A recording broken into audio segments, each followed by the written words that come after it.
Hello mga buddies! Christmas is coming. Nahihirapan din ba kayo mga buddies na mag-isip ng mga pang-gift sa inyong mga kulits-bulilits? Ayan, so kung nahihirapan kayo, ako rin nahihirapan.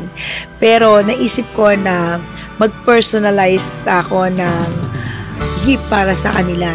So, gumawa nga pala ako mga buddies ng sketch pad para sa mga estudyante ko at nag-order na lang ako ng acrylic marker sa Shopee. Ayan. So, dahil dyan, ayan, tiyak na matutuwa ang aking mga estudyante dahil mayroon na silang magagamit sa kanilang art.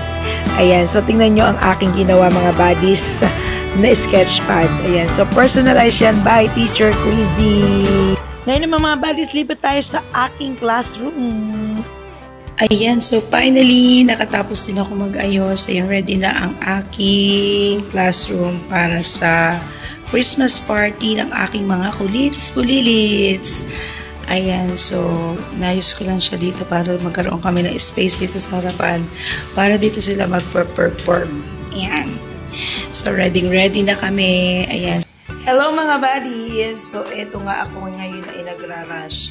Ayan, sa sobrang daming trabaho ni teacher, ayan, paunti-unti. At matagal ko na itong na-order, matagal na tumating ang aking mga order para pang-gift sa mga bata. Pero, hindi ko siya naasigasang balutin. So, bukas na ang aming Christmas party at ngayon pa lang din ako nagbabalut. Ayan, so kanina nga ako ay nag-ayos ng classroom at naayos ko naman na kahit papaano at tiniyak ko lang na medyo nagkaroon kami ng space doon sa classroom para makapagsayaw-sayaw ang mga bata at makapag-games. So, eto nga pala ang aking napili ngayong taon na to na ipang-gift sa kanila. Ayan, so talaga nagtyaga ako. Nagbalik ko talaga ng wrapper. And then, so bumili nga pala ako nitong acrylic marker. Ayan. So, alam ko na magugustuhan nila ito at mag-i-enjoy sila na gamitin ito dahil marami sa mga estudyante ko ang mahuhusay mag-drawing. At the same time, ay syempre naisip ko, meron man sila pang color. So, kakailanganin pa nila ng sketchpad. So, kaya ako naman ay nag-personalize na ng sketchpad. Ayan. So, talagang ginawa ko to para sa kanila. Ayan. So, nag-personalize ako dahil ako lang ang gumawa nito mga buddies. Ayan. So, bumili lang tayo ng materials and then nag-print ako ng cover page. Ayan mga ay sponsored by Teacher Quizzy. And ayan, so bumili tayo ng at saka ng board paper at bond paper para makagawa tayo.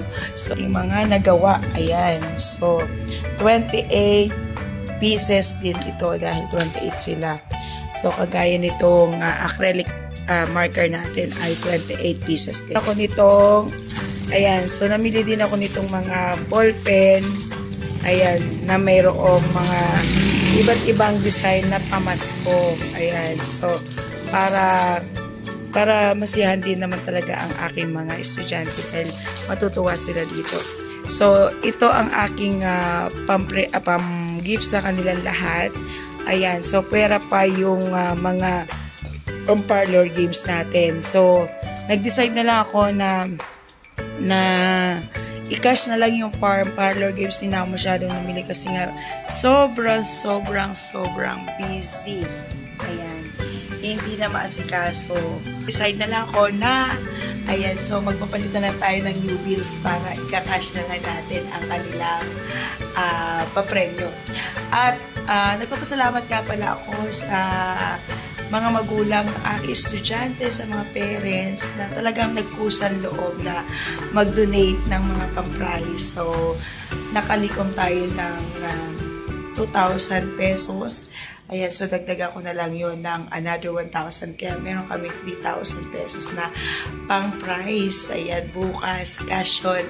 And, syempre, ayan, bukod doon, yung meron din ako mga parents na talaga nagayak din sila ng gift para sa mga bata. Ayan. So, nagpapasalamat ako sa mga magulang na talaga nag-initiate para mapasaya yung mga bata ngayong Pasko. Ayan, mapili na talaga na masarap ang maging bata, lalo na sa mga ganitong pagkakataon. Ayan, so mga buddies, ako naman, nagpapasalamat ako sa lahat ng aking mga super chatter sa YT dahil every December, napagbibigyan ako ni YT na makasweldo na kahit pa paano. Ayan, so ito yung mga pinamimili ko. Ayan, so thank you sa lahat ng mga nagiging sponsor. Kisses Maris, ayan, sa Pilipina, Maris Bisaya. Thank you sis. Ayan, Kisses Joyax, kay Sir David Ains, kay American Truckers. Ayan, kila Super Dave, kila Dave Wapol, kila Energetic. Ayan. Thank you sa inyo lahat at sa mga lahat talaga ng Team International, sa mga nagbibigay ng mga blessing. Hindi ko man lahat maisa-isa at sobrang dami nyo. Ayan, nandiyan din sila Ate Ira, sila Sir Sneaker. Thank you so much from the bottom of my heart. Dahil dyan, hindi lang ako napapasaya nyo, kundi ang aking mga estudyante. Dahil, ayan, so meron tayong pag-gift para sa kanila. Ayan, thank you and God bless you more. Ayan, balik po sa inyo ng Panginoon ang mga blessing na sinishare ninyo. At sinishare ko din naman sa aking mga estudyante. Kaya ang benefits ng ating pag-YT ay nasa ating mga estudyante. Ayan. Thank you once again and ayan, enjoy tayo bukas. Ayan, hintayin na lang ang aking upload ng Christmas party namin. For the meantime, ayan, so magbabalot muna uli ako dito para makatapos ako at makapag-attend ako ng Christmas party namin sa Team International with the birthday celebration of Sis Joyax. Ayan, thank you! See you again!